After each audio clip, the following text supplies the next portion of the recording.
when he came as a president, his priority was to do something for his own people, है ना। ਹੁਣ ਆਪਣੇ ਲੋਕਾਂ ਲਈ ਜਦੋਂ ਕੁਝ ਕਰਨਾ ਹੈ ਨਾ ਤਾਂ ਤੁਹਾਨੂੰ ਕੁਝ ਹਾਰਸ਼ ਸਟ੍ਰਿਕਟ ਸਟੈਪਸ ਲੈਣੇ ਪੈਣੇ, ਵਿਚ ਮਾਈਟ ਨਾਟ ਬੀ ਸੂਟੇਬਲ ਕਿਸੇ ਹੋਰ ਲਈ। ਜਦੋਂ ਤੱਕ ਦੇਖੋ ਤੁਹਾਨੂੰ ਜ਼ਰੂਰਤ ਸੀਗੀ ਇਮੀਗ੍ਰੈਂਟਸ ਦੇ ਪੈਸਿਆਂ ਦੀ, ਮਨੀ ਇਨਫਲੋ ਦੀ ਉਹਨਾਂ ਦੀ ਇਕੋਨਮੀ ਦੇ ਵਿੱਚ, ਉਦੋਂ ਤੱਕ ਉਹ ਸਹੀ ਸੀ। ਅਗਰ ਆਪਾਂ ਸਟੈਟਸ ਕੱਢੀਏ, ਅਗਰ ਕਿਤੇ ਬੁਰੇ ਹਾਲਾਤ ਹੈ ਕੈਨੇਡਾ ਤੋਂ, ਬੱਚਾ ਵਾਪਸ ਕਿਉਂ ਨਹੀਂ ਆ ਰਿਹਾ। ਹੁਣ ਉਹਨਾਂ ਨੂੰ PR ਨਹੀਂ ਮਿਲੀ ਤਾਂ ਇਹਦੇ 'ਚ ਕਸੂਰ ਆਸਟ੍ਰੇਲੀਅਨ ਗਵਰਨਮੈਂਟ ਦਾ ਨਹੀਂ ਹੈ, ਰਾਈਟ। ਅਗਰ ਤੁਸੀਂ ਇੱਥੋਂ ਪੜ੍ਹਨ ਜਾ ਰਹੇ ਹੋ, ਪ੍ਰੋਪਰ ਇੱਕ ਯੂਨੀਵਰਸਿਟੀ ਦੇ ਵਿੱਚ ਜਾ ਰਹੇ ਹੋ, ਪਿੱਛੇ ਹੀ ਉਹਨਾਂ ਨੇ ਚੇਂਜ ਕਰਤੇ rules that if you are coming as a student to a particular university, you can't change the university. ਅਗਰ ਤਾਂ 21 ਜਨਵਰੀ ਤੋਂ ਪਹਿਲੇ ਐਪਲੀਕੇਸ਼ਨ ਗਈ ਹੋਈ ਸੀਗੀ, ਹੈ ਨਾ, it will all depend on the immigration officer whether he or she considers that on merits as per the law which was existing, ਜਿਹੜਾ ਕਿ exist ਕਰ ਰਿਹਾ ਸੀ ਉਦੋਂ, ਕਿ he or she makes a decision on 21st ਜਨਵਰੀ ਵਾਲੀ ਜਿਹੜੀ announcement ਤੇ। ਸਤਿ ਸ਼੍ਰੀ ਅਕਾਲ, ਤੁਸੀਂ ਦੇਖ ਰਹੇ ਹੋ TV ਪੰਜਾਬ। ਕੈਨੇਡਾ ਤੇ ਅਮਰੀਕਾ ਦੇ ਵਿੱਚ ਲਗਾਤਾਰ ਰਿਸਟ੍ਰਿਕਸ਼ਨਸ ਲੱਗ ਰਹੀਆਂ ਨੇ, ਸਖਤੀ ਲਗਾਤਾਰ ਇਮੀਗ੍ਰੇਸ਼ਨ ਨੂੰ ਲੈ ਕੇ ਹੋ ਰਹੀ ਹੈ, ਤਾਂ ਬਹੁਤ ਸਾਰੇ ਲੋਕ ਜਿਹੜੇ ਨੇ ਉਹ ਚਿੰਤਾ ਦੇ ਵਿੱਚ ਪਏ ਹੋਏ ਨੇ। ਜਿਨ੍ਹਾਂ ਨੇ ਕੈਨੇਡਾ ਜਾਣਾ ਹੈ, ਜੋ ਅਮਰੀਕਾ ਜਾਣਾ ਚਾਹੁੰਦੇ ਨੇ, ਉਹਨਾਂ ਦੇ ਮਨ ਦੇ ਵਿੱਚ ਕਿਤੇ ਨਾ ਕਿਤੇ ਥੋੜ੍ਹਾ ਬਹੁਤ ਡਰ ਜ਼ਰੂਰ ਬੈਠਿਆ ਹੋਇਆ ਹੈ। ਤਾਂ ਇਸ ਨੂੰ ਲੈ ਕੇ ਮੇਰੇ ਨਾਲ ਗੱਲਬਾਤ ਕਰਨਗੇ ਇਮੀਗ੍ਰੇਸ਼ਨ ਮਾਹਿਰ ਅਚਲ ਛਾਬੜਾ ਮੇਰੇ ਨਾਲ ਮੌਜੂਦ ਹੈਗੇ ਨੇ। ਉਹਨਾਂ ਦੇ ਨਾਲ ਗੱਲਬਾਤ ਕਰਾਂਗੇ ਕਿ ਅਮਰੀਕਾ ਅਤੇ ਕੈਨੇਡਾ ਕਿਸ ਵੇ ਦੇ ਨਾਲ ਜਾਇਆ ਜਾ ਸਕਦਾ ਹੈ, ਲੀਗਲ ਵੇ ਕੀ ਹੈਗਾ, ਜਾਂ ਫਿਰ ਜੇ ਆਪਾਂ ਕੈਨੇਡਾ ਜਾਂ ਅਮਰੀਕਾ ਨੂੰ ਛੱਡ ਦਈਏ ਤਾਂ ਹੋਰ ਕਿਹੜੀ ਕੰਟਰੀਜ਼ ਨੇ ਜਿੱਥੇ ਕਿ ਫਲੈਕਸੀਬਲ ਇਮੀਗ੍ਰੇਸ਼ਨ ਪਾਲਿਸੀਜ਼ ਹੈਗੀਆਂ ਨੇ, ਜਿੱਥੇ ਜਾਣ ਦਾ ਕੋਈ ਜ਼ਿਆਦਾ ਲੋਕਾਂ ਨੂੰ ਡਰ ਨਹੀਂ ਹੈਗਾ। ਤਾਂ ਮੇਰੇ ਨਾਲ ਮੌਜੂਦ ਨੇ ਇਮੀਗ੍ਰੇਸ਼ਨ ਮਾਹਿਰ, ਉਹਨਾਂ ਦੇ ਨਾਲ ਗੱਲਬਾਤ ਕਰਦੇ ਹਾਂ। ਸੋ ਤੁਹਾਡਾ ਇਸ ਪ੍ਰੋਗਰਾਮ ਦੇ ਵਿੱਚ ਬਹੁਤ ਸਵਾਗਤ ਹੈ। ਥੈਂਕ ਯੂ, ਸਤਿ ਸ਼੍ਰੀ ਅਕਾਲ ਜੀ ਸਾਰਿਆਂ ਨੂੰ। ਹਾਂਜੀ ਸਰ, ਸਭ ਤੋਂ ਪਹਿਲਾਂ ਤਾਂ ਮੇਰਾ ਸਿੱਧਾ ਸਵਾਲ ਹੈ, ਅਮਰੀਕਾ ਨੇ ਲਗਾਤਾਰ ਡਿਪੋਰਟੇਸ਼ਨ ਸ਼ੁਰੂ ਕਰ ਦਿੱਤੀ ਹੈ, ਡਿਪੋਰਟ ਹੋਣੇ ਸ਼ੁਰੂ ਹੋ ਗਏ। ਬਹੁਤ ਸਾਰੇ ਜਿਹੜੇ ਪੰਜਾਬੀ ਨੇ ਜਾਂ ਫਿਰ ਇੰਡੀਅਨਸ ਨੇ ਉਹ ਵਾਪਸ ਵੀ ਆਏ, ਇੱਕ ਜਹਾਜ਼ ਪਹੁੰਚਿਆ ਵੀ ਅਮਰੀਕਾ ਦਾ। ਕੈਨੇਡਾ ਦੇ ਵਿੱਚ ਵੀ ਰਿਸਟ੍ਰਿਕਸ਼ਨਸ ਵੱਧ ਰਹੀਆਂ ਨੇ, ਤਾਂ ਫਿਰ ਆਪਸ਼ਨ ਕੀ ਬਚਦਾ ਲੋਕਾਂ ਦੇ ਕੋਲ? ਫਿਰ ਹੋਰ ਕਿਹੜੀ ਕੰਟਰੀ ਹੈ ਲੋਕਾਂ ਦੇ ਕੋਲ ਉੱਥੇ ਜਾਣ ਦੇ ਲਈ? ਦੇਖੋ ਅੰਸ਼ਲ ਜੀ, ਤੁਸੀਂ ਇੱਕ ਗੱਲ ਕਹੀ, ਡੈਪੂਟੇਸ਼ਨਸ ਹੋਈਆਂ, ਪਲੇਨ ਵੀ ਆਇਆ US the, specially I think ਕਹਿੰਦੇ ਅਰਾਊਂਡ 200 ਇੰਡੀਅਨ ਜਿਹੜੇ ਇਲੀਗਲ ਡਿਪੋਰਟ ਕੀਤੇ ਗਏ। ਐਂਡ ਕੈਨੇਡਾ ਨੇ ਵੀ ਰਿਸਟ੍ਰਿਕਸ਼ਨਸ ਨਹੀਂ, ਥੋੜ੍ਹੇ ਰੂਲਸ ਦੇ ਵਿੱਚ ਚੇਂਜਸ ਲਿਆਏ ਐਜ਼ ਪਰ ਦੇਅਰ ਕਨਵੀਨੀਅੰਸ। ਦੇਖੋ, ਤੁਸੀਂ ਕੁਐਸਚਨ ਕੀਤਾ, ਅਗਰ ਚੀਜ਼ਾਂ ਸਟ੍ਰਿਕਟ ਹੋਈ ਜਾ ਰਹੀਆਂ US ਅਤੇ ਕੈਨੇਡਾ ਦੇ ਵਿੱਚ, ਅਤੇ ਕਿਹੜੇ ਹੋਰ ਕੰਟਰੀਜ਼ ਹੈ ਜਿੱਥੇ ਜਾਇਆ ਜਾ ਸਕਦਾ। ਦੇਖੋ, ਪਹਿਲੀ ਚੀਜ਼ ਧਿਆਨ ਕਰਨ ਵਾਲੀ ਹੈ ਕਿ ਡਿਪੋਰਟੇਸ਼ਨ ਇਲੀਗਲ ਬੰਦਿਆਂ ਦੀ ਹੋਈ, ਨਾਟ ਦ ਲੀਗਲ ਮਾਈਗਰੈਂਟਸ। ਜਿਹੜੇ ਲੀਗਲੀ ਇੱਥੋਂ ਇੰਡੀਆ ਤੋਂ ਲੋਕ ਉੱਥੇ ਗਏ ਹੋਏ ਹੈ, ਜਿਹੜੇ ਲੀਗਲ ਸਟੇਟਸ ਦੇ ਨਾਲ ਉੱਥੇ ਰਹਿ ਰਹੇ ਹੈ, ਉਹ ਡਿਪੋਰਟ ਨਹੀਂ ਹੋਏ।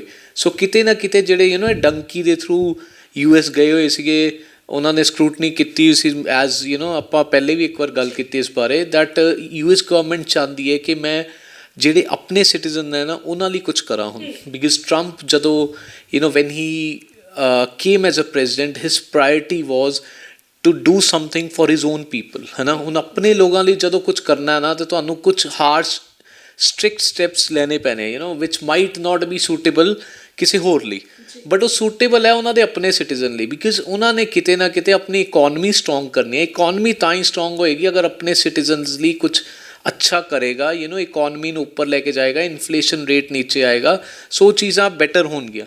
ਹੁਣ ਕੈਨੇਡਾ ਦੀ ਗੱਲ ਕਰੀਏ, ਕੈਨੇਡਾ ਸਿੰਸ ਵੀ ਨੋ ਕਿ 2025 ਦੇ ਵਿੱਚ ਇਲੈਕਸ਼ਨਸ ਹੈਗੇ ਹੈ, ਸੋ ਮੋਰ ਆਫ ਇਲੈਕਸ਼ਨ ਸਟ੍ਰੈਟਜੀ ਚੱਲ ਰਹੀ ਹੈ। ਇੱਕ ਸਾਲ ਤੋਂ ਮੈਂ ਕਹੂੰਗਾ mister Trudeau the strategy, I am not saying ਕਿ ਉਹ ਗਲਤ ਹੈ, ਠੀਕ ਹੈ ਜੀ, ਉਹਨਾਂ ਦਾ ਵੀ ਧਿਆਨ ਆਈ ਹੈ ਹੁਣ ਕਿਤੇ ਨਾ ਕਿਤੇ ਮੈਂ ਆਪਣੇ ਸਿਟੀਜ਼ਨਸ ਨੂੰ ਖੁਸ਼ ਕਰਾਂ। ਬਿਕਾਜ਼ ਕੈਨੇਡਾ ਨਾ ਇੱਕ ਮਾਈਗਰੈਂਟ ਕੰਟਰੀ ਹੈਗਾ। ਤੁਸੀਂ ਉੱਥੇ ਦੇਖੋਗੇ 70% of the population is immigrants, ਮਤਲਬ from all over the world, ਸਾਰੇ ਵਰਲਡ ਤੋਂ ਇਮੀਗ੍ਰੈਂਟਸ ਆਏ ਹੋਏ ਹੈ, ਕੈਨੇਡਾ ਦੇ ਵਿੱਚ ਸੈਟਲ ਹੋਏ ਹੋਏ। ਬਟ ਹੁਣ ਜਿਹੜੇ ਸਿਟੀਜ਼ਨ ਹੈਗੇ, ਦੇਖੋ ਚੀਜ਼ਾਂ ਨਾ ਕੋਵਿਡ ਤੋਂ ਬਾਅਦ ਹਰ ਕੰਟਰੀ ਲਈ ਮੁਸ਼ਕਿਲ ਰਹੀਆਂ, ਇਕੋਨਮੀ ਸੰਭਾਲਣਾ, ਇਨਫਲੇਸ਼ਨ ਰੇਟਸ। ਕੋਵਿਡ ਆਇਆ, ਫਿਰ ਰਸ਼ੀਆ ਵੋਰ ਆਇਆ, ਰਸ਼ੀਆ ਤੋਂ ਬਾਅਦ ਪ੍ਰਾਈਸ ਹਾਈਕਸ ਹੋਏ, ਗੈਸ ਪ੍ਰਾਈਸਿਸ 'ਤੇ ਕੰਟਰੋਵਰਸੀਜ਼ ਚੱਲੀਆਂ ਥਰੂ ਆਊਟ ਯੂਰਪ, ਸਫਰ ਕੀਤਾ। ਕੈਨੇਡਾ ਵੀ ਕਿਤੇ ਨਾ ਕਿਤੇ ਹਰ ਚੀਜ਼ ਇੰਪੋਰਟ ਕਰਦਾ, ਰਾਈਟ। ਸੋ ਕਿਤੇ ਨਾ ਕਿਤੇ ਉਹਨਾਂ ਦੀ ਇਕੋਨਮੀ ਵੀ ਸਟਰਗਲ ਕਰ ਰਹੀ ਸੀ। ਹੁਣ ਮਿਸਟਰ ਟਰੂਡੋ ਦਾ ਇੱਕੋ ਹੀ ਮੋਟਿਵ ਸੀਗਾ that I should win 2025 elections. ਉਹਨਾਂ ਲਈ ਉਹਨਾਂ ਨੇ ਇੱਕ ਸਾਲ ਤੋਂ ਪਿਛਲੇ ਚੇਂਜਸ ਲਿਆਉਣੇ ਸ਼ੁਰੂ ਕਰਤੇ regarding the student policies, regarding the immigrants, regarding the PR procedures, so which was I would say ਥੋੜ੍ਹਾ ਜਿਹਾ ਗਲਤ ਕਿਉਂ ਮੈਂ ਕਹੂੰਗਾ ਇਹਦੇ 'ਚ। ਆਈ ਨੋ ਕਿ ਉਹਨਾਂ ਨੇ ਆਪਣੇ ਕੰਟਰੀ ਲਈ ਕੀਤਾ ਸੀ, ਕੋਈ ਨਹੀਂ ਹੁੰਦੇ ਉਹਨਾਂ 'ਤੇ ਕੁਐਸਚਨ ਕਰਨ ਵਾਲੇ, ਬਟ ਗਲਤ ਕਿੱਥੇ ਹੈ? ਜਦੋਂ ਤੱਕ ਦੇਖੋ ਤੁਹਾਨੂੰ ਜ਼ਰੂਰਤ ਸੀਗੀ ਇਮੀਗ੍ਰੈਂਟਸ ਦੇ ਪੈਸਿਆਂ ਦੀ, ਮਨੀ ਇਨਫਲੋ ਦੀ ਉਹਨਾਂ ਦੀ ਇਕੋਨਮੀ ਦੇ ਵਿੱਚ, ਉਦੋਂ ਤੱਕ ਉਹ ਸਹੀ ਸੀ। ਹੁਣ ਤੁਸੀਂ ਇਲੈਕਸ਼ਨ ਸਟ੍ਰੈਟਜੀ ਨੂੰ ਲੈ ਕੇ ਇਨਫਲੋ ਵੀ ਭੁੱਲ ਗਏ, ਸਟੂਡੈਂਟਸ ਦਾ ਜਿਹੜਾ ਇੰਟਰਸਟ ਇੱਕ ਸੀਗਾ ਉਹ ਵੀ ਭੁੱਲਿਆ ਗਿਆ, ਕਿਤੇ ਨਾ ਕਿਤੇ ਇਮੀਗ੍ਰੈਂਟਸ ਦਾ ਇੰਟਰਸਟ ਵੀ ਭੁੱਲਿਆ ਗਿਆ। ਸੋ ਚੀਜ਼ਾਂ ਕਿਤੇ ਨਾ ਕਿਤੇ ਮੈਂ ਕਹੂੰਗਾ ਗਲਤ ਸੀਗੀਆਂ, ਉਹਨਾਂ ਨੂੰ ਮੈਜਰਸ ਲੈਣੇ ਚਾਹੀਦੇ ਸੀ, ਬਟ ਹਰ ਕਿਸੇ ਦਾ ਇੰਟਰਸਟ ਧਿਆਨ 'ਚ ਰੱਖ ਕੇ, ਬਿਕੋਜ਼ ਉਹ ਇੱਕ ਚੀਜ਼ ਨਾ ਭੁੱਲਣ ਕਿ ਜਿਹੜੀ ਇਕੋਨਮੀ ਕੈਨੇਡਾ ਦੀ ਖੜੀ ਹੋਈ ਹੈ ਉਹ ਇਮੀਗ੍ਰੈਂਟਸ ਦੇ ਕਾਰਨ ਹੀ ਹੋਈ ਹੈ, ਕੈਨੇਡਾ ਦੇ ਵਿੱਚ ਕੁਛ ਨਹੀਂ ਸੀਗਾ।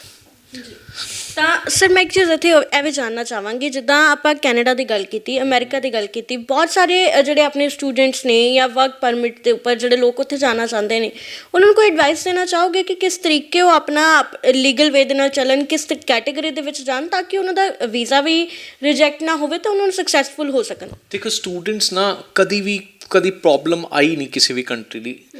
ਰੀਜ਼ਨ ਮੈਂ ਤੁਹਾਨੂੰ ਦੱਸਦਾ, ਹਰ ਕੰਟਰੀ ਚਾਹੁੰਦਾ ਹੈ ਕਿ ਮੈਂ ਇੰਟਰਨੈਸ਼ਨਲ ਸਟੂਡੈਂਟਸ ਬੁਲਾਵਾਂ, ਚਾਹੇ ਆਸਟ੍ਰੇਲੀਆ ਹੈ, ਚਾਹੇ UK ਹੈ, ਚਾਹੇ, ਬਿਕੋਜ਼ ਇੱਕ ਸੋਰਸ ਆਫ ਇਨਕਮ ਹੈਗੇ ਉਹਨਾਂ ਦੀ ਇਕੋਨਮੀ ਲਈ, ਬੜਾ ਅੱਛਾ ਇਨਫਲੋ ਲੈ ਕੇ ਆਉਂਦਾ ਹੈ, ਜਿਹੜਾ ਵੀ ਸਟੂਡੈਂਟ ਉੱਥੇ ਜਾਂਦਾ ਹੈ ਪੜ੍ਹਨ, ਬਿਕੋਜ਼ ਯੂਨੀਵਰਸਿਟੀਜ਼ ਦੀ ਫੀਸ ਆਲਮੋਸਟ 3 ਟਾਈਮਸ ਹੁੰਦੀਆਂ, ਕਾਲਜਿਸ ਦੀ ਫੀਸ ਆਲਮੋਸਟ 3 ਟਾਈਮਸ ਹੁੰਦੀਆਂ as compare to the local student.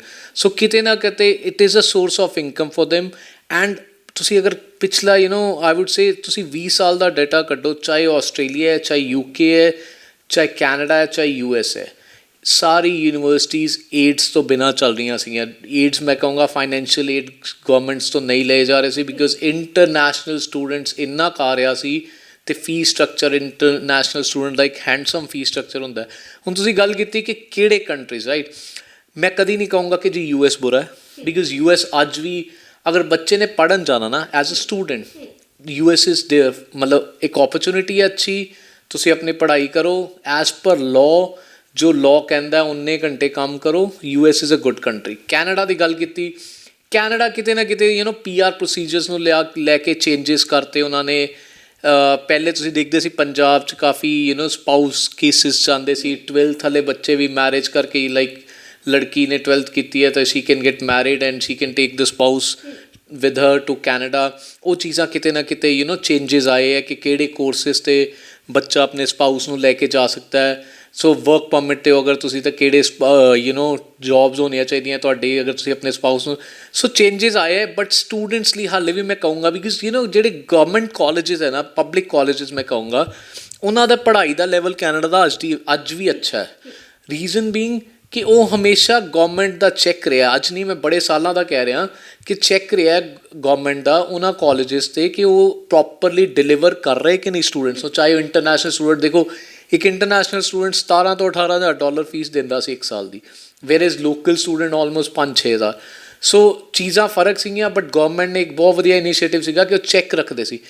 ਕਹਾਣੀ ਖਰਾਬ ਕਿੱਥੇ ਹੋਈ? ਜਦੋਂ ਪ੍ਰਾਈਵੇਟ ਕਾਲਜਿਸ ਆਏ, ਪ੍ਰਾਈਵੇਟ ਕਾਲਜਿਸ ਆਏ ਕਿਤੇ ਨਾ ਕਿਤੇ ਸਾਡੇ ਹੀ, ਮੈਂ ਐਜ਼ ਅ ਕੰਸਲਟੈਂਟ ਮੈਂ ਕਹੂੰਗਾ ਕਿਤੇ ਨਾ ਕਿਤੇ ਸਾਡੇ ਹੀ ਫਿਟਰਨਿਟੀ ਦੇ ਲੋਕਾਂ ਨੇ ਗਲਤ ਕੀਤਾ। ਰੀਜ਼ਨ ਬੀਇੰਗ ਪ੍ਰਾਈਵੇਟ ਕਾਲਜਿਸ ਨੂੰ ਪ੍ਰਮੋਟ ਕਰਨਾ ਸ਼ੁਰੂ ਕਰਤਾ, ਜਦ ਕਿ ਉਹਨਾਂ ਨੂੰ ਪਤਾ ਸੀ ਪੜ੍ਹਾਈ ਦਾ ਲੈਵਲ ਕੁਛ ਨਹੀਂ ਹੈਗਾ। ਹੁਣ ਬੱਚਾ ਜਦੋਂ ਉੱਥੇ ਗਿਆ ਉਹਨੇ ਤਾਂ ਹੀ ਦੇਖਣਾ ਕਿੱਥੇ 17,000 ਡਾਲਰ ਫੀਸ ਮੇਰੀ ਇੱਕ ਪਬਲਿਕ ਕਾਲਜ ਵਿੱਚ, ਇੱਕ ਤਾਂ ਕਿੱਥੇ ਪ੍ਰਾਈਵੇਟ ਕਾਲਜ 'ਚ 10,000 ਡਾਲਰ ਦੇਣੀ। ਬੱਚਾ 7,000 ਡਾਲਰ ਦਾ ਫਾਇਦਾ ਦੇਖਦਾ ਸੀ, ਬਟ ਉਹ ਇਹ ਨਹੀਂ ਸੋਚਦਾ ਸੀ ਕਿ 2 ਸਾਲ ਬਾਅਦ ਜਾਂ 3 ਸਾਲ ਬਾਅਦ ਜਦੋਂ ਮੇਰੀ ਪੜ੍ਹਾਈ ਖਤਮ ਹੋ ਜਾਣੀ, ਮੇਰੇ ਲਈ ਅੱਗੇ ਜੋਬ ਪ੍ਰੋਸਪੈਕਟਸ ਬਣਨੇ ਹੈ ਕਿ ਨਹੀਂ ਪ੍ਰਾਈਵੇਟ ਕਾਲਜ ਤੋਂ। ਚੀਜ਼ਾਂ ਖਰਾਬ ਹੋਈਆਂ ਉਹਨਾਂ ਲਈ। ਹੁਣ ਗਵਰਨਮੈਂਟ ਨੇ ਓਬਵੀਅਸਲੀ ਰੂਲਸ ਥੋੜ੍ਹੇ ਚੇਂਜ ਕੀਤੇ, ਥੋੜ੍ਹੇ ਬਹੁਤ ਸਟੂਡੈਂਟਸ ਲੋਕ ਕਾਫੀ ਫਸੇ ਵੀ ਹੋਏ ਆ ਮੈਂ ਕਹੂੰਗਾ ਕੈਨੇਡਾ ਦੇ ਵਿੱਚ, ਬਟ ਜਿਹੜਾ ਫਿਰ ਵੀ ਕੈਨੇਡਾ ਦਾ ਇੱਕੋ ਕਿਹਾ ਜਾ ਰਿਹਾ ਨਾ ਕਿ ਮਾਹੌਲ ਨਹੀਂ ਠੀਕ ਪੜ੍ਹਾਈ ਲਈ ਜਾਂ ਲੋਕਾਂ ਲਈ ਆਉਣਾ ਨਹੀਂ। ਤੁਸੀਂ ਦੇਖਿਆ ਹੋਣਾ ਅੱਜ ਕੱਲ੍ਹ ਕਿ ਕੈਨੇਡਾ ਦਾ ਬੁਰਾ ਹਾਲ ਹੋ ਗਿਆ, ਕੋਈ ਬੁਰਾ ਹਾਲ ਨਹੀਂ ਹੈਗਾ, ਬੱਚੇ ਹਾਲੇ ਵੀ ਉੱਥੇ ਸੈਟਿਸਫਾਈਡ ਹੈਗੇ ਹੈ। ਕਿਉਂਕਿ ਤੁਸੀਂ ਦੇਖੋ ਅਗਰ ਆਪਾਂ ਸਟੈਟਸ ਕੱਢੀਏ, ਅਗਰ ਕਿਤੇ ਬੁਰੇ ਹਾਲਾਤ ਹੈ ਕੈਨੇਡਾ ਤੋਂ, ਬੱਚਾ ਵਾਪਸ ਕਿਉਂ ਨਹੀਂ ਆ ਰਿਹਾ? ਮੈਂ ਤਾਂ ਇੱਕ ਸਿੰਪਲ ਚੀਜ਼ ਕਹਿੰਦਾ, ਬੱਚੇ ਨੂੰ ਵਾਪਸ ਆ ਜਾਣਾ ਚਾਹੀਦਾ ਅਗਰ ਨਹੀਂ ਉੱਥੇ ਹਾਲਾਤ ਚੰਗੇ, ਬਟ ਹਾਲਾਤ ਕਿਤੇ ਨਾ ਕਿਤੇ ਠੀਕ ਹੈਗੇ ਹੈ। ਸਿਰਫ ਦ ਪ੍ਰੋਬਲਮ ਇਜ਼ ਕਿ ਬੱਚਿਆਂ ਦੀ ਐਕਸਪੈਕਟੇਸ਼ਨਸ ਬਹੁਤ ਜ਼ਿਆਦਾ ਵੱਧ ਚੁੱਕੀਆਂ ਸੀ। ਉਹ ਕਿਤੇ ਨਾ ਕਿਤੇ ਉਹਨਾਂ ਨੂੰ ਜ਼ਮੀਨ ਦਿਖਾਈ ਗਈ ਹੈ ਕਿ ਜੀ ਤੁਸੀਂ ਇਹ ਨਾ ਸੋਚੋ ਤੁਸੀਂ ਪੜ੍ਹਨ ਆ ਰਹੇ ਹੋ ਤੇ ਕੰਟਰੀ ਦਾ ਤੁਹਾਡੇ ਵਿੱਚ ਤੁਸੀਂ ਪੀਆਰ ਦਾ ਰਾਈਟ ਲੈ ਕੇ ਆ ਰਹੇ ਹੋ, ਤੁਸੀਂ ਪੜ੍ਹਨ ਆਏ ਸੀ ਐਜ਼ ਪਰ ਦ ਲਾਅ। ਅਗਰ ਤੁਸੀਂ ਪੀਆਰ ਲਈ ਐਲੀਜੀਬਲ ਹੈਗੇ ਹੋ ਤੇ ਪੀਆਰ ਅਪਲਾਈ ਕਰੋ, ਨਹੀਂ ਤਾਂ you have to go back to your country, so which is a right thing. ਹੁਣ ਬਾਕੀ ਕੰਟਰੀਜ਼ ਦੀ ਗੱਲ ਕਰੀਏ, ਯੂਕੇ ਦੇਖੋ ਆਫਟਰ ਕੋਵਿਡ ਮੈਂ ਕਹੂੰਗਾ 2020 ਤੋਂ ਬਾਅਦ ਯੂਕੇ ਇੱਕ ਐਸਾ ਕੰਟਰੀ ਰਿਹਾ ਜਿੰਨੇ ਵੀਜ਼ਾਸ ਧੜਾਧੜ ਦਿੱਤੇ ਇੰਡੀਆ ਵਾਲਿਆਂ ਨੂੰ। ਅੱਛੀ ਯੂਨੀਵਰਸਿਟੀਜ਼ ਦੇ ਵਿੱਚ ਬੱਚੇ ਪੜ੍ਹਨ ਗਏ ਹੈ, ਪੋਸਟ ਸਟੱਡੀ ਵਰਕ ਪਰਮਿਟ ਦੀ ਐਲੀਜੀਬਿਲਿਟੀ ਸੀਗੀ, ਸੋ ਦੇਵ ਯੂਜ਼ਡ ਹੈ। ਆਸਟ੍ਰੇਲੀਆ ਦੀ ਗੱਲ ਕਰੀਏ, ਗੁੱਡ ਯੂਨੀਵਰਸਿਟੀਜ਼, ਪਿੱਛੇ ਕੈਪਿੰਗ ਦਾ ਪੰਗਾ ਪੈ ਗਿਆ ਸੀ ਬਟ ਕਿਤੇ ਨਾ ਕਿਤੇ ਉਹ ਸੌਟ ਆਊਟ ਹੋ ਗਿਆ। ਸੋ ਇੰਟਰਨੈਸ਼ਨਲ ਸਟੂਡੈਂਟਸ ਲਈ ਅੱਜ ਵੀ ਆਸਟ੍ਰੇਲੀਆ ਅੱਛਾ ਹੈ, ਮੈਂ ਕਹੂੰਗਾ ਸਪੈਸ਼ਲੀ ਅਕਾਊਂਟਿੰਗ ਸਟੂਡੈਂਟਸ ਲਈ ਐਂਡ ਮੈਡੀਕਲ ਸਟੂਡੈਂਟਸ ਲਈ ਬਹੁਤ ਅੱਛੇ ਪ੍ਰੋਸਪੈਕਟਸ ਹੈਗੇ ਹੈ। So it's a good country. ਪਰ ਫਿਰ ਵੀ ਕਈ ਲੋਕ ਕਹਿੰਦੇ ਨੇ ਕਿ ਆਸਟ੍ਰੇਲੀਆ ਦੀ ਪੀਆਰ ਬਹੁਤ ਔਖੀ ਹੁੰਦੀ ਹੈ, ਮਤਲਬ ਬਹੁਤ ਸੁਣਿਆ ਇਸ ਚੀਜ਼ ਨੂੰ, ਕਿ ਵਾਕਈ ਔਖੀ ਹੁੰਦੀ ਹੈ? ਮੈਡਮ ਦੇਖੋ, ਹਰ ਬੱਚਾ ਨਾ ਪਹਿਲੀ ਚੀਜ਼ ਕਰਦਾ ਕੰਸੀਡਰ ਪੀਆਰ। ਤੁਸੀਂ ਮੈਨੂੰ ਦੱਸੋ ਪੀਆਰ ਔਖੀ ਕਿੱਦਾਂ ਹੁੰਦੀ ਹੈ? ਮੈਂ ਤੁਹਾਨੂੰ ਦੱਸਦਾ ਕਿ ਜੀ ਜਿਹੜਾ ਪੰਜਾਬ ਦਾ ਬੱਚਾ ਹੈ ਨਾ, ਅਗਰ ਆਪਾਂ ਲਾਸਟ 10 ਨਹੀਂ 15 ਸਾਲ ਦੇ ਸਟਾਰਟਸ ਕੱਢ ਲਈਏ, ਇੱਥੋਂ ਪੜ੍ਹਨ ਜਾਂਦਾ ਸੀ ਯੂਨੀਵਰਸਿਟੀ। ਲੈਟਸ ਸੇ ਬੱਚਾ ਇੱਕ ਬੈਚਲਰ ਆਫ ਬਿਜ਼ਨਸ ਐਡਮਿਨਿਸਟ੍ਰੇਸ਼ਨ ਜਾਂ ਬੈਚਲਰ ਆਫ ਅਕਾਊਂਟਿੰਗ ਦੇ ਵਿੱਚ ਗਿਆ, ਉੱਥੇ ਜਾਂਦਾ ਸੀ, ਉੱਥੇ ਜਾ ਕੇ ਉਹ ਫਸਟ ਸਮੈਸਟਰ ਪੜ੍ਹਦਾ ਸੀ ਯੂਨੀਵਰਸਿਟੀ। ਫਸਟ ਸਮੈਸਟਰ ਤੋਂ ਬਾਅਦ ਉਹਦੇ ਦਿਮਾਗ 'ਚ ਪਾ ਦਿੱਤਾ ਜਾਂਦਾ ਸੀ ਕਿ ਯਾਰ ਤੂੰ ਕਿੱਥੇ ਯੂਨੀਵਰਸਿਟੀ ਦੀ ਫੀਸ ਦੇਂਗਾ, ਤੂੰ ਕੋਈ ਕਾਲਜ ਦੇ ਵਿੱਚ ਪੇਂਟਿੰਗ ਦਾ ਕਾਰਪੈਂਟਰੀ ਦਾ ਜਾਂ ਬੇਕਿੰਗ ਦਾ ਕੋਰਸ ਕਰ ਲੈ, ਵਿਚ ਇਜ਼ ਅ ਗੁੱਡ ਥਿੰਗ। ਉਹਨਾਂ ਨੂੰ ਕਿਹਾ ਜਾਂਦਾ ਸੀ, ਹੈ ਨਾ, ਮਤਲਬ ਉਹਨਾਂ ਨੂੰ ਸਮਝਾਇਆ ਜਾਂਦਾ ਸੀ, ਨਾਟ ਸਾਡੇ ਵੱਲੋਂ ਨਹੀਂ, ਉੱਥੇ ਦੇ ਜਿਹੜੇ ਵੀ ਕੰਸਲਟੈਂਟ ਕਹੂੰਗਾ ਜਾਂ ਯਾਰੀ ਦੋਸਤੀ ਵਾਲੇ ਜਿਹੜੇ ਸੀਗੇ ਉਹ ਸਾਰੇ ਉਹਨਾਂ ਨੂੰ ਸਮਝਾਉਂਦੇ ਸੀਗੇ ਜੀ ਤੁਸੀਂ ਇਹ ਕਰ ਲਓ। ਹੁਣ ਉਹਨਾਂ ਨੂੰ ਪੀਆਰ 'ਚ ਮੁਸ਼ਕਿਲ ਆ ਰਹੀ ਹੈ, ਰੀਜ਼ਨ ਬੀਇੰਗ ਪੜ੍ਹਾਈ 'ਤੇ ਉਹਨਾਂ ਦਾ ਫੋਕਸ ਨਹੀਂ ਸੀਗਾ। 3 ਸਾਲ ਦੀ ਡਿਗਰੀ ਇੱਥੋਂ ਲੈ ਕੇ ਜਾਂਦੇ ਸੀ, ਉੱਥੇ 4 ਮਹੀਨੇ ਬਾਅਦ ਯੂਨੀਵਰਸਿਟੀਜ਼ ਖਾਲੀ, ਠੀਕ ਹੈ ਜੀ। ਅਤੇ ਬੱਚਾ ਕਹਿੰਦਾ ਸੀ ਵੀ 10 ਸਾਲ ਹੋ ਗਏ ਮੈਨੂੰ ਪੀਆਰ ਨਹੀਂ ਮਿਲ ਰਹੀ। ਉਹ ਕਿਤੇ ਨਾ ਕਿਤੇ ਵੀਜ਼ਾ ਐਕਸਟੈਂਸ਼ਨ ਕਿਸੇ ਨਾ ਕਿਸੇ ਥਰਡ ਕਲਾਸ ਕਾਲਜ ਦੇ ਵਿੱਚ ਐਡਮਿਸ਼ਨ ਲੈ ਕੇ ਆਪਣੇ ਵੀਜ਼ਾ ਐਕਸਟੈਂਡ ਕਰਾਉਂਦੇ ਰਹਿੰਦੇ ਸੀ, ਫਸਦੇ ਸੀ ਪੀਆਰ। ਹੁਣ ਉਹਨਾਂ ਨੂੰ ਪੀਆਰ ਨਹੀਂ ਮਿਲੀ ਤਾਂ ਇਹਦੇ 'ਚ ਕਸੂਰ ਆਸਟ੍ਰੇਲੀਅਨ ਗੌਰਮੈਂਟ ਦਾ ਨਹੀਂ ਹੈ, ਰਾਈਟ। ਅਗਰ ਤੁਸੀਂ ਇੱਥੋਂ ਪੜ੍ਹਨ ਜਾ ਰਹੇ ਹੋ, ਪ੍ਰੋਪਰ ਇੱਕ ਯੂਨੀਵਰਸਿਟੀ ਦੇ ਵਿੱਚ ਜਾ ਰਹੇ ਹੋ, ਪਿੱਛੇ ਹੀ ਉਹਨਾਂ ਨੇ ਚੇਂਜ ਕਰਤੇ rules that if you are coming as a student to a particular university, you can't change the university, which is a good thing, positive thing. Reason being ਕੀ ਹੁੰਦਾ ਸੀ, ਇੱਕ ਯੂਨੀਵਰਸਿਟੀ ਦੇ ਵਿੱਚ ਪੜ੍ਹਨ ਗਿਆ, 4 ਮਹੀਨੇ ਪੜ੍ਹਿਆ, ਲੈਟਸ ਸੇ ਫਸਟ ਸਮੈਸਟਰ ਦੇ ਵਿੱਚ 100 ਸਟੂਡੈਂਟ ਹੈ ਇੱਕ ਪਰਟੀਕੂਲਰ ਕੋਰਸ ਦੇ ਵਿੱਚ, ਸੈਕਿੰਡ ਸਮੈਸਟਰ 'ਚ 50 ਰਹਿ ਜਾਣਾ। ਸੋ ਉਹ ਡਿਲੀਵਰ ਕਰਨਾ ਯੂਨੀਵਰਸਿਟੀਜ਼ ਲਈ ਕਿਤੇ ਨਾ ਕਿਤੇ ਉਹਨਾਂ ਦੀ ਰੈਪੂਟੇਸ਼ਨ ਵੀ ਇਫੈਕਟ ਹੋ ਰਹੀ ਸੀ। So that is the only reason ਕਿ ਜੀ ਬੱਚੇ ਕਹਿੰਦੇ ਜੀ ਪੀਆਰ ਰੂਲਸ ਹਾਲੇ ਵੀ ਮੈਂ ਕਹਿੰਦਾ ਥੋੜ੍ਹੇ ਸਟ੍ਰਿਕਟ ਹੈਗੇ ਹੈ, ਬਟ ਸਟ੍ਰਿਕਟ ਉਹਨਾਂ ਲਈ ਹੈ ਜਿਹੜੇ ਪ੍ਰੋਪਰ ਫੋਕਸ ਨਾਲ ਨਹੀਂ ਚੱਲਦੇ। ਤਾਂ ਸਰ ਮੈਂ ਇੱਕ ਨਾ ਕੈਨੇਡਾ ਦੇ ਬਾਰੇ ਵੀ ਜ਼ਰੂਰ ਗੱਲ ਕਰਾਂਗੀ। ਕੈਨੇਡਾ ਦੇ ਓਪਨ ਵਰਕ ਪਰਮਿਟ ਨੂੰ ਲੈ ਕੇ ਬੜਾ ਪਿੱਛੇ ਜਿਹੇ ਨਾ ਰੂਲਸ ਚੇਂਜ ਹੋਏ ਨੇ 21 ਜਨਵਰੀ ਤੋਂ, ਕਹਿੰਦੇ ਨੇ ਕਿ ਸਪਾਊਸ ਵੀਜ਼ਾ ਨੂੰ ਲੈ ਕੇ।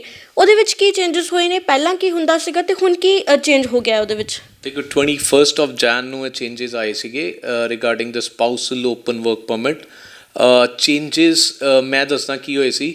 ਦੇਖੋ ਸਟੂਡੈਂਟ ਪਹਿਲੇ ਕੋਈ ਵੀ ਜਾਂਦਾ ਸੀ ਨਾ, ਲੈਟਸ ਸੇ ਤੁਸੀਂ ਅਗਰ ਚਲੇ ਗਏ on a college diploma, business administration ਦਾ ਡਿਪਲੋਮਾ ਲਿਆ, you are 19 years old, you get married to a person ਜਿਹੜੇ 21 ਸਾਲ ਤੋਂ ਉੱਪਰ, as per Indian law age ਦੇ ਹਿਸਾਬ ਨਾਲ ਮੈਰਿਜ ਹੋਈ, ਤੁਸੀਂ ਆਪਣੇ ਸਪਾਊਸ ਨੂੰ ਕੈਨੇਡਾ ਲੈ ਕੇ ਜਾ ਸਕਦੇ ਹੋ। ਚੇਂਜਸ ਕੀ ਲਿਆਏ ਉਹਨਾਂ ਨੇ? ਕੈਟੇਗਰੀਜ਼ ਬਣਾਤੀਆਂ ਕੋਰਸਿਸ ਦੀਆਂ। ਰੀਜ਼ਨ ਮੈਂ ਵੀ ਦੱਸ ਦਿੰਦਾ, ਰੀਜ਼ਨ ਕੀ ਹੈ, ਥੋੜ੍ਹਾ ਸੁਣਨ 'ਚ ਤੁਹਾਨੂੰ ਚੰਗਾ ਨਹੀਂ ਲੱਗੇਗਾ, ਬਿਕੋਜ਼ ਕਿਤੇ ਨਾ ਕਿਤੇ ਕੰਟਰੈਕਟ ਮੈਰਿਜਸ ਹੈਵੀ ਹੋ ਰਹੀਆਂ ਸੀ, ਮਤਲਬ ਹੈਵੀ ਇਨ ਦਾ ਹਾਵੀ ਕਹਿ ਲਓ ਜਾਂ ਹੈਵੀ ਇਨ ਦਾ ਸੈਂਸ ਕਿ ਜੀ ਉੱਥੇ ਜਾਂਦੇ ਸੀ ਬੱਚੇ, ਮੈਰਿਜ ਹੋ ਜਾਂਦੀ ਸੀ, ਕੰਟਰੈਕਟ ਮੈਰਿਜ ਹੋ ਜਾਂਦੀ ਸੀ। ਅਗਰ ਤੁਸੀਂ ਕੈਨੇਡਾ ਦੇ ਸਟੈਟਿਸਟਿਕਸ ਦੇਖੋ ਨਾ, domestic violence and divorce matters ਪਿਛਲੇ ਕੁਝ ਸਾਲਾਂ 'ਚ ਬਹੁਤ ਵੱਧ ਗਏ ਸੀ, ਐਂਡ ਸਪੈਸ਼ਲੀ ਸਟੂਡੈਂਟਸ ਦੇ। ਸੋ ਕਿਤੇ ਨਾ ਕਿਤੇ ਜਦੋਂ ਇੱਕ ਲੜਕੀ 19 ਸਾਲ ਦੀ ਹੈ, ਲੜਕਾ 22 ਸਾਲ ਦਾ ਹੈ, ਉਹ mental level was not the same, ਅਤੇ ਉਹ ਚੀਜ਼ 'ਤੇ ਕਿਤੇ ਨਾ ਕਿਤੇ ਡਿਫਰੈਂਸਿਸ ਆ ਜਾਂਦੇ ਸੀ। ਉਸ ਚੀਜ਼ ਨੂੰ ਅਵੋਇਡ ਕਰਨ ਲਈ ਫਿਰ lot of things went to, ਤੁਸੀਂ ਸੁਣੇ ਹੋਣੇ ਬੜੇ cases, ministry of external affairs ਜਿਹੜੀ ਇੰਡੀਆ ਦੀ ਹੈਗੀ ਉਹਨਾਂ ਨੂੰ ਵੀ ਇੰਟਰਫੇਅਰ ਕਰਨਾ ਪਿਆ ਕੁਝ ਕੇਸਿਸ 'ਚ, ਸੁਸਾਈਡਸ ਹੋਏ, ਬਹੁਤ ਚੀਜ਼ਾਂ ਹੋਈਆਂ। ਸੋ ਇਹ ਚੀਜ਼ਾਂ ਨੂੰ ਕਿਤੇ ਨਾ ਕਿਤੇ ਧਿਆਨ 'ਚ ਰੱਖਦੇ ਉਹਨਾਂ ਨੇ ਕੋਰਸਿਸ ਡਿਸਾਈਡ ਕਰਤੇ ਕਿ ਜੀ ਡਾਕਟਰੇਟ ਕੋਰਸਿਸ, ਬੈਚਲਰ ਕੋਰਸਿਸ ਰੱਖੇ ਉਹਨਾਂ ਨੇ, but bachelor of engineering, bachelor of nursing, Dev kept bachelor of law ਰੱਖੇ ਹੈ, ਠੀਕ ਹੈ। ਡਾਕਟਰੇਟ ਕੋਰਸਿਸ ਜਾਂ ਮਾਸਟਰਸ ਪ੍ਰੋਗਰਾਮ ਜਿਹਦੀ ਡਿਊਰੇਸ਼ਨ ਘੱਟੋ ਘੱਟ 16 ਮਹੀਨੇ ਹੋਏ। ਸੋ ਵਿਚ ਮੀਨਸ ਜਦੋਂ ਡਾਕਟਰੇਟ ਵਾਲਾ ਬੱਚਾ ਆਪਣੇ ਸਪਾਊਸ ਨੂੰ ਲੈ ਕੇ ਜਾਏਗਾ ਇੱਕ ਮੈਚਿਓਰਡ ਬੱਚਾ ਹੋਏਗਾ, ਠੀਕ ਹੈ। ਮੈਚਿਓਰਡ ਇਨ ਦ ਸੈਂਸ ਕਿ ਜੀ ਇੱਕ ਲੈਟਸ ਸੇ ਡਾਕਟਰੇਟ ਕਰਨ ਜਾਂਦਾ ਬੱਚਾ, ਹੀ or she will be 25-26 which means ਕਿ 25-26 ਦੀ ਉਮਰ ਤੱਕ ਇੱਕ ਉਹ ਮੈਂਟਲ ਸਟੇਜ 'ਤੇ ਆ ਜਾਂਦਾ ਹੈ ਜਦੋਂ ਉਹਨਾਂ ਨੂੰ ਚੀਜ਼ਾਂ ਕੀ ਗਲਤ ਹੈ ਕੀ ਸਹੀ ਹੈ ਸਮਝਣੀ ਸ਼ੁਰੂ ਹੋ ਜਾਂਦੀ। ਸੋ ਕੈਨੇਡਾ, ਮੈਂ ਇਹਦੇ 'ਚ ਕੋਈ ਗਲਤ ਨਹੀਂ ਕਹਿੰਦਾ, it is a very wise decision because ਕਿਤੇ ਨਾ ਕਿਤੇ ਚੀਜ਼ਾਂ ਖਰਾਬ ਹੋ ਰਹੀਆਂ ਸੀ। ਕੇਸਿਸ ਆ ਰਹੇ ਸੀਗੇ ਬਹੁਤ ਜ਼ਿਆਦਾ। ਪੰਜਾਬ ਦੇ ਵਿੱਚ ਕੰਟਰੈਕਟ ਮੈਰਿਜਸ ਦਾ ਟ੍ਰੈਂਡ ਬਹੁਤ ਜ਼ਿਆਦਾ ਵੱਧ ਚੁੱਕਾ ਸੀ, ਜਿਸ 'ਤੇ ਰੋਕ ਲਗਾਉਣੀ ਜ਼ਰੂਰੀ ਸੀ। ਤਾਂ ਸਰ ਜਿੱਦਾਂ ਤੁਸੀਂ ਕਿਹਾ ਕਿ ਬਹੁਤ ਮਤਲਬ ਸਿਲੈਕਟਡ ਕੋਰਸਿਸ ਕਰ ਦਿੱਤੇ ਨੇ ਉਹਨਾਂ ਨੇ ਕਿ ਇਸ ਕੈਟਾਗਰੀ ਦੇ ਵਿੱਚ ਤੁਸੀਂ ਆ ਸਕਦੇ ਹੋ। ਜਿੱਦਾਂ ਆਪਾਂ ਪਹਿਲਾਂ ਵੇਖਦੇ ਸੀਗੇ ਕਿ ਬਹੁਤ ਸਾਰੇ ਬੱਚੇ ਜਿਹੜੇ ਨੇ ਉਹ +2 ਪਾਸ ਵੀ ਜਾਂਦੇ ਸੀ, ਤਾਂ ਕਿ ਹੁਣ ਉਸ ਦੇ ਵਿੱਚ ਥੋੜ੍ਹੀ ਹੋ ਸਕਦਾ ਕਿ ਘਾਟਾ ਹੋਏਗਾ ਉਹਨਾਂ ਨੂੰ। ਮਤਲਬ ਤੁਹਾਡਾ ਕਹਿਣ ਦਾ ਮਤਲਬ ਕਿ ਬੱਚੇ ਘੱਟ ਜਾਣਗੇ? ਨਹੀਂ, ਮਤਲਬ ਜਿੱਦਾਂ +2 ਪਾਸ ਨੇ ਉਹ ਆਪਣੇ ਸਪਾਊਸ ਨੂੰ ਨਹੀਂ ਬੁਲਾ ਸਕਦੇ ਉੱਥੇ। ਨਹੀਂ, ਦੈਟ ਇਜ਼ +2 ਪਾਸ ਅਗਰ ਬੱਚਾ ਬੈਚਲਰ ਆਫ ਇੰਜੀਨੀਅਰਿੰਗ ਕੋਰਸ ਜਾਂ ਬੈਚਲਰ ਆਫ ਨਰਸਿੰਗ ਦੇ ਵਿੱਚ ਜਾ ਰਿਹਾ, ਕੋਈ ਮੈਡੀਕਲ ਕੋਰਸ ਦੇ ਵਿੱਚ ਜਾ ਰਿਹਾ, ਜਾਂ ਈਵਨ ਬੈਚਲਰ ਆਫ ਲਾਅ ਦੇ ਵਿੱਚ ਜਾ ਰਿਹਾ, ਹੀ or Shri can invite the spouse on the spouse open work permit. ਇਹਦੇ 'ਚ ਕੋਈ ਗੱਲ। ਹੁਣ ਬੈਚਲਰ ਆਫ ਇੰਜੀਨੀਅਰਿੰਗ ਪਤਾ 4 ਸਾਲ ਦੀ ਹੈ, ਠੀਕ ਹੈ ਜੀ। ਮੈਂ ਵੈਸੇ ਇੱਕ ਐਗਜ਼ਾਮਪਲ ਲੈ ਰਿਹਾ, ਸਟੂਡੈਂਟ ਜਿਹੜਾ ਬੈਚਲਰ ਆਫ ਇੰਜੀਨੀਅਰਿੰਗ ਲੈ ਕੇ ਜਾਏਗਾ 4 ਸਾਲ ਹੈ, ਇੰਟੈਲੀਜੈਂਟ ਬੱਚਾ ਹੀ ਲਏਗਾ, ਵਿਚ ਮੀਨਸ ਉਹ ਇਹ ਤਾਂ ਹੈ ਨਹੀਂ ਜਾਂਦੇ ਹੀ ਕਹੇਗਾ ਜੀ ਮੈਂ ਵਿਆਹ ਕਰ ਲਾਂ ਅਤੇ ਆਪਣੇ ਸਪਾਊਸ ਨੂੰ ਬੁਲਾਵਾਂ। ਹੀ ਔਰ ਸ਼ੀ ਜੋ ਵੀ ਹੈ ਵਿਲ ਟੇਕ ਗੁੱਡ 2 years ਪਹਿਲੇ ਪੜ੍ਹਾਈ 'ਤੇ ਧਿਆਨ ਦੇਣਗੇ। ਸੋ ਤੁਸੀਂ ਮੋਟਿਵ ਸੋਚੋ, ਕੈਨੇਡੀਅਨ ਗਵਰਨਮੈਂਟ ਦਾ ਕੋਈ ਗਲਤ ਨਹੀਂ ਹੈਗਾ ਇਹਦੇ 'ਚ। ਕੇਸਿਸ ਖਰਾਬ ਹੋ ਰਹੇ ਸੀਗੇ। ਬੱਚਾ ਜਿਹੜਾ ਅੱਜ ਜਿਹੜੇ ਬੈਚਲਰਸ ਪ੍ਰੋਗਰਾਮ ਮੈਡੀਕਲ ਜਾਂ ਲਾਅ ਜਾਂ ਇੰਜੀਨੀਅਰਿੰਗ ਲੈ ਕੇ ਜਾ ਰਿਹਾ, ਹੀ or Shri can invite the spouse. But ਉਹਨਾਂ ਨੇ ਚੇਂਜਿਸ ਜਿਹੜੇ ਲਿਆਏ ਇੱਕ ਪੋਜ਼ੀਟਿਵ ਤਰੀਕੇ ਨਾਲ ਲਿਆਏ ਹੈ। ਇੱਕ ਮੈਂ ਕਹਿੰਦਾ ਪੰਜਾਬ ਲਈ ਵੀ ਅੱਛਾ। ਤੁਸੀਂ ਪੰਜਾਬ ਦੇ ਵਿੱਚ ਵੀ ਬਹੁਤ ਕੇਸਿਸ ਹੋਣ ਲੱਗ ਪਏਗੇ, ਤੁਸੀਂ ਸੁਣਿਆ ਹੋਣਾ। ਮੈਂ ਜਿੱਦਾਂ ਕਿ ਕਿਹਾ ਮੈਂਟਲ ਲੈਵਲ ਹਾਲੇ ਡਿਵੈਲਪ ਨਹੀਂ ਹੋਇਆ ਹੁੰਦਾ ਉਸ ਏਜ ਵਿੱਚ, ਅਤੇ ਵਿਆਹ ਕਰ ਦਿੱਤੇ ਜਾਂਦੇ ਸੀ। ਸਫਰ ਦੇਖੋ ਪੇਰੈਂਟਸ ਵੀ ਕਰਦੇ ਸੀ। ਪਿੱਛੇ ਪੰਜਾਬ 'ਚ ਉਹਨਾਂ ਥਾਣਿਆਂ ਦੇ ਚੱਕਰ ਲਾਉਣੇ ਪੈਂਦੇ ਸੀ, ਵੂਮੈਨ ਸੈੱਲ ਜਾਣਾ ਪੈਂਦਾ ਸੀ, ਬਹੁਤ ਚੀਜ਼ਾਂ ਹੁੰਦੀਆਂ। ਮੈਂ ਨਹੀਂ ਕਹਿੰਦਾ ਕਿ ਸਿਰਫ ਲੜਕੀ ਗਲਤ ਹੁੰਦੀ, ਕਈ ਵਾਰ ਲੜਕੇ ਵੀ ਗਲਤ ਹੁੰਦੇ ਸੀ। ਆਪਾਂ ਐਵੇਂ ਬਲੇਮ ਨਹੀਂ ਕਰ ਸਕਦੇ ਕਿ ਜੀ ਸਿਰਫ ਇੱਕ ਜੈਂਡਰ ਖਰਾਬ ਸੀ। ਕਿਤੇ ਨਾ ਕਿਤੇ ਦੋਨੋਂ ਪਾਸਿਓਂ ਕਿਤੇ ਨਾ ਕਿਤੇ ਗੜਬੜ ਹੋ ਰਹੀਆਂ ਸੀ, ਜਿਹੜੀ ਕਿ ਗੜਬੜ ਨੂੰ ਰੋਕਣਾ ਜ਼ਰੂਰੀ ਸੀ ਕੈਨੇਡੀਅਨ ਗਵਰਨਮੈਂਟ ਲਈ। ਤਾਂ ਸਰ ਇੱਕ ਜਿੱਦਾਂ ਤੁਸੀਂ ਮੈਨੂੰ ਇਸ ਚੀਜ਼ ਬਾਰੇ ਵੀ ਥੋੜ੍ਹੀ ਦੱਸਿਆ ਨਾ ਕਿ ਕਿਸ ਤਰੀਕੇ ਉਹਨਾਂ ਨੇ ਆਪਣਾ ਇੱਥੋਂ ਦੇ ਜਿਹੜੇ ਜਾਂਦੇ ਸੀਗੇ ਉਹਨਾਂ ਨੇ +2 ਪਾਸ ਨਹੀਂ ਬੁਲਾ ਸਕਦੇ ਹੈ ਨਾ, ਜਿੱਦਾਂ ਤੁਸੀਂ ਕਹਿ ਰਹੇ ਹੋ। ਪਰ ਮਤਲਬ ਕੁਝ ਕੋਰਸਿਸ ਬੁਲਾ ਸਕਦੇ ਨੇ ਨਾ, ਪਰ ਜਿਹੜੇ ਬਾਕੀ ਕੋਰਸਿਸ ਨੇ ਅਪਲਾਈ ਕੀਤਾ ਹੋਇਆ ਫਿਰ ਉਹਨਾਂ ਦਾ ਕੀ ਹੋਏਗਾ? ਬਾਕੀ ਕੋਰਸਿਸ ਨੇ ਅਪਲਾਈ ਕੀਤਾ ਹੋਇਆ, ਜਿਹੜੇ ਬਾਕੀ ਕੋਰਸਿਸ ਕਰਦੇ ਸੀਗੇ ਸਟੂਡੈਂਟ, ਤਾਂ ਉਹਨਾਂ ਨੇ ਕਿਸੇ ਨੇ ਅਪਲਾਈ ਕੀਤਾ ਹੋਵੇ ਸਪਾਊਸ ਦੇ ਲਈ? ਦੇਖੋ ਤਾਂ ਹੁਣ ਐਜ਼ ਪਰ ਲਾਅ ਜਿਹੜਾ ਹੁਣ ਜਦੋਂ ਲਾਅ ਹੀ ਚੇਂਜ ਹੋ ਗਿਆ, ਦੇ ਆਰ ਨਾਟ ਐਲੀਜੀਬਲ, ਠੀਕ ਹੈ ਨਾ। ਅਗਰ ਐਪਲੀਕੇਸ਼ਨਸ ਦੇਖੋ ਹੁਣ ਦੈਟ ਇਜ਼, ਅਗਰ ਤਾਂ 21 ਜਨਵਰੀ ਤੋਂ ਪਹਿਲੇ ਐਪਲੀਕੇਸ਼ਨ ਗਈ ਹੋਈ ਸੀਗੀ ਹੈ ਨਾ, it will all depend on the immigration officer whether he or she considers that on merits as per the law which was existing, ਜਿਹੜਾ ਕਿ ਐਗਜ਼ਿਸਟ ਕਰ ਰਿਹਾ ਸੀ ਉਦੋਂ, ਕਿ he or she makes a decision on 21 ਜਨਵਰੀ ਵਾਲੀ ਜਿਹੜੀ announcement 'ਤੇ। ਉਹ ਤਾਂ ਹੁਣ ਡਿਪੈਂਡ ਕਰਦਾ ਇਮੀਗ੍ਰੇਸ਼ਨ ਆਫਿਸਰ 'ਤੇ। But it is very clear fact ਕਿ 21 ਜਨਵਰੀ ਤੋਂ ਬਾਅਦ ਜਿਹੜੇ ਵੀ ਸਪਾਊਸਲ ਹੈ ਗਲਤ ਤਰੀਕੇ ਦੇਖੋ ਇਹਦੇ 'ਚ ਨਾ ਮੈਨੂੰ ਕਹਿਣਾ ਚੰਗਾ ਨਹੀਂ ਲੱਗ ਰਿਹਾ। ਸਾਡੇ ਫਿਟਰਨਿਟੀ ਦੇ ਕੰਸਲਟੈਂਟਸ ਕਹੂੰਗਾ ਜਾਂ ਇਮੀਗ੍ਰੇਸ਼ਨ ਏਜੰਟਸ ਜਿਹੜੇ ਹੈਗੇ ਹੈ ਪ੍ਰੋਬੇਬਲੀ ਉਹ ਕਿਤੇ ਨਾ ਕਿਤੇ ਮਿਸਗਾਈਡ ਕਰਦੇ ਪਏ ਲੋਕਾਂ ਨੂੰ। ਮੈਨੂੰ ਆਈ ਜਸਟ ਗੌਟ ਅ ਕਾਲ, ਇੱਕ ਮੈਨੂੰ ਕਾਲ ਆਈ ਸੀ ਕੱਲ੍ਹ ਕਿ ਸਾਡੇ ਬੇਟੇ ਦਾ ਵਰਕ ਪਰਮਿਟ ਰਿਫਿਊਜ਼ ਹੋ ਗਿਆ।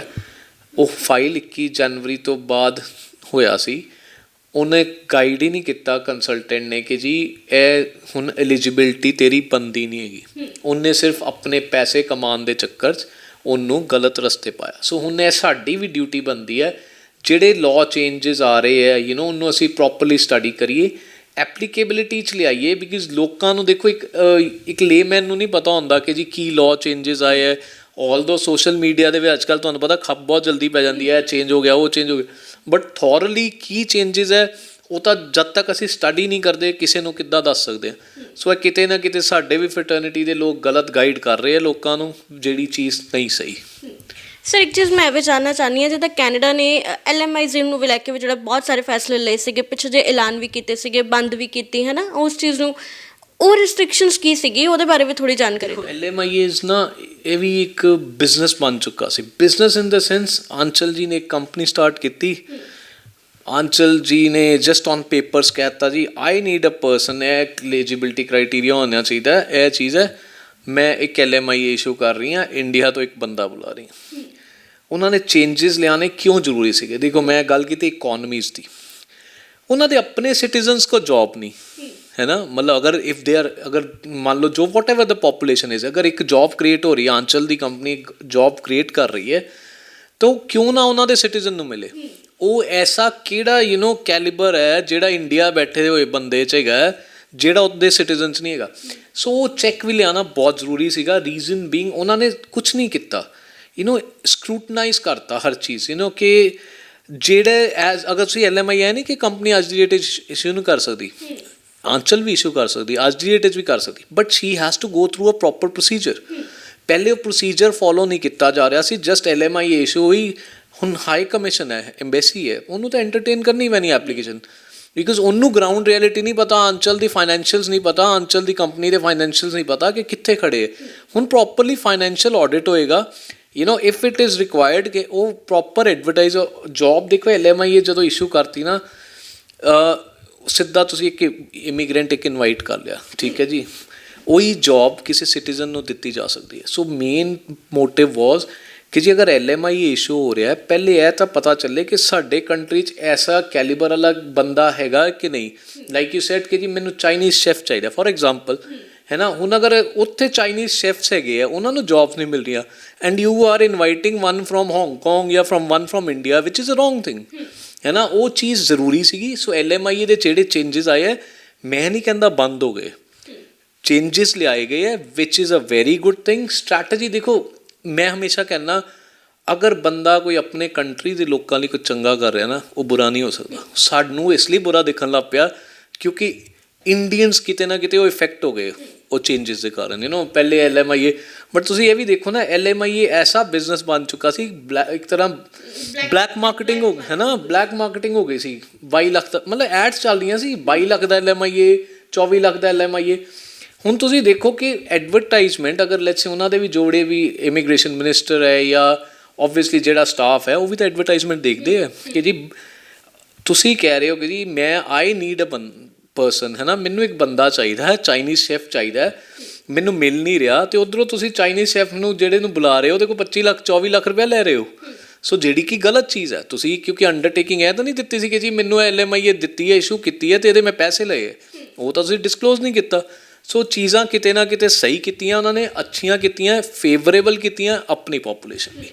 ਤਾਂ ਸਰ ਮੈਂ ਵੀ ਜਾਣਨਾ ਚਾਹਾਂਗੀ ਕਿ ਜੇਕਰ ਕਿਸੇ ਨੇ ਕੈਨੇਡਾ ਦੇ ਵਿੱਚ PR ਲੈਣੀ ਹੈ ਨਾ, ਮਤਲਬ ਜੇ ਕੋਈ ਇੱਥੋਂ ਜਾ ਰਿਹਾ ਪੜ੍ਹਨ ਦੇ ਲਈ ਜਾ ਰਿਹਾ ਜਾਂ ਵਰਕ ਪਰਮਿਟ 'ਤੇ ਜਾ ਰਿਹਾ, ਉਹਨੇ ਉੱਥੇ PR ਲੈਣੀ ਹੈ, ਤਾਂ ਕਿਸ ਕੈਟੇਗਰੀ ਦੇ ਵਿੱਚ ਜਾਣਾ ਚਾਹੀਦਾ ਜਾਂ ਕੀ ਸੌਖਾ ਤਰੀਕਾ ਕੀ ਰਹੇਗਾ ਫਿਰ ਉਹਨਾਂ ਦੇ ਲਈ? Very good question. ਅੱਜ ਦੀ ਡੇਟ ਨਾ ਹੁਣ ਉਹ ਚੀਜ਼ਾਂ ਸੋਚਣੀਆਂ ਹੀ ਨਹੀਂ। ਰੀਜ਼ਨ ਬੀਇੰਗ ਉਹਨਾਂ ਨੇ ਬੜੇ ਸਿੰਪਲੀਫਾਈਡ ਕਰਤਾ ਤਰੀਕਾ। ਪਹਿਲੇ ਕੀ ਸੀਗਾ, ਕਾਲਜਿਸ ਦੇ ਵਿੱਚ ਡਿਪਲੋਮਾ ਸੀਗੇ, ਦੇ ਉਹ ਮਤਲਬ 100 ਤਰ੍ਹਾਂ ਦਾ ਡਿਪਲੋਮਾ ਹੁੰਦਾ, diploma in business, accounting, finance, ਫਿਰ ਆ ਜਾਓ ਤੁਸੀਂ let's say we go to hospitality management, culinary। ਉਹਨਾਂ ਨੇ ਨਾ ਬੜਾ ਸਿੰਪਲ ਇੱਕ ਤਰੀਕਾ ਕਰਤਾ।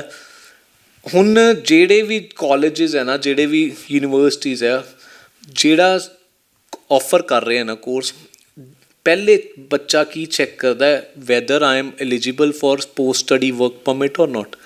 ਉਹਨਾਂ ਨੇ ਪੋਸਟ ਸਟੱਡੀ ਵਰਕ ਪਰਮਿਟ ਉਹੀ ਕੋਰਸਿਸ ਲਈ ਰੱਖਿਆ ਜਿਹਦੇ ਲਈ ਅੱਗੇ PR ਦੇ ਪ੍ਰੋਸਪੈਕਟਸ ਹੈਗੇ। ਹੁਣ ਤਾਂ ਬੱਚੇ ਨੂੰ ਕੁਝ ਦੇਖੋ, ਹੁਣ ਗਾਈਡ ਕਰਨਾ ਸਾਡੀ ਡਿਊਟੀ ਹੈ। ਮੇਰੇ ਕੋਲ ਬੱਚਾ ਆਇਆ ਕਿ ਜੀ ਮੈਂ ਜਾਣਾ ਕੈਨੇਡਾ ਪੜ੍ਹਨ, ਹੁਣ ਗਾਈਡ ਤਾਂ ਮੈਂ ਹੀ ਕਰਾਂਗਾ ਨਾ ਕਿ ਬੇਟਾ ਤੂੰ ਇਹ ਵਾਲਾ ਕੋਰਸ ਲੈ, ਇਹਦੇ 'ਚ ਪੋਸਟ ਸਟੱਡੀ ਵਰਕ ਪਰਮਿਟ ਮਿਲੇਗਾ। ਅਗਰ ਮੈਂ ਤੈਨੂੰ ਗਲਤ ਕੋਰਸ 'ਚ ਭੇਜਤਾ, ਤੂੰ ਤਾਂ 2 ਸਾਲ 3 ਸਾਲ ਦੀ ਪੜ੍ਹਾਈ ਤੋਂ ਬਾਅਦ ਤੈਨੂੰ ਵਾਪਸ ਆਉਣਾ ਪੈਣਾ, ਅਤੇ ਉਹ ਤਾਂ ਉਹਦੇ ਲਈ ਸਟਰਗਲ ਹੋ ਗਈ। ਬਿਕਾਜ਼ ਕਿਤੇ ਨਾ ਕਿਤੇ ਪੰਜਾਬ ਦਾ ਬੱਚਾ ਜਾਂ ਮੈਂ ਕਹੂੰਗਾ ਇੰਡੀਆ ਦਾ ਬੱਚਾ ਦਿਮਾਗ 'ਚ PR ਜ਼ਰੂਰ ਹੁੰਦੀ ਹੈ, ਪਹਿਲੇ ਦਿਨ ਹੀ ਹੁੰਦੀ ਹੈ। ਕਿਉਂਕਿ ਅਸੀਂ ਐਸੇ ਵੀ ਕੁਐਸਚਨਸ ਦੇਖੇ ਪਿਛਲੇ ਕੁਝ ਦਿਨਾਂ 'ਚ ਕਿ ਮੈਨੂੰ PR ਕਿੰਨੀ ਦੇਰ 'ਚ, ਮਤਲਬ ਕੁਛ ਦਿਨਾਂ 'ਚ ਕੀ ਕੁਛ ਸਾਲਾਂ 'ਚ ਮੈਂ ਕਹੂੰਗਾ, ਬੱਚਾ ਪਹਿਲੇ ਇਹ ਪੁੱਛਦਾ ਸੀ, ਉਹਨੂੰ ਵੀਜ਼ਾ ਮਿਲਿਆ ਨਹੀਂ, ਆਫਰ ਲੈਟਰ ਆਈ ਨਹੀਂ, ਉਹ ਕਹਿੰਦਾ ਸੀ ਜੀ ਮੈਨੂੰ PR ਕਿੰਨੀ ਦੇਰ 'ਚ ਮਿਲੇਗੀ। ਸੋ PR at the back of the mind ਉਹਦੇ ਹੁੰਦਾ।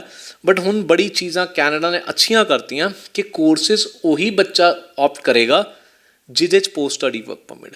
ਸੋ ਉਹਨਾਂ ਨੇ ਬੜੇ ਸਿੰਪਲੀਫਾਈਡ ਤਰੀਕੇ ਨਾਲ ਕੋਰਸਿਸ ਉਹੀ ਲਿਸਟ 'ਚ ਲਿਆਏ ਆ ਜਿਹਦੇ 'ਚ ਪੋਸਟ ਸਟੱਡੀ ਵਰਕ ਪਰਮਿਟ, ਜਿਹਦੇ 'ਚ ਉਹਨਾਂ ਨੂੰ ਪਤਾ ਹੈ ਕਿ PR ਵੁੱਡ ਬੀ ਈਜ਼ੀ।